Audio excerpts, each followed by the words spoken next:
What's up, everyone? So this morning I had to run into town to get some parts, but I'm gonna put a antenna right here for the stereo, and I will add the finished product there, the antenna, when I get her in. All right. Well, I got the antenna on there. I bought it all black just to kind of fade it away from the look of the truck, but you can see that it's on there very good.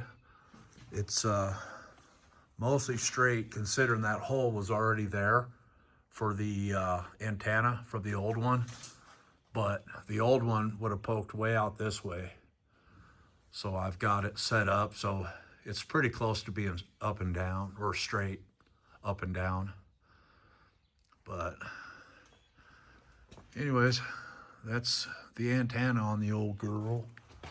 See if I can get back here. Yeah, see, I think that's about the perfect height. Anyways, go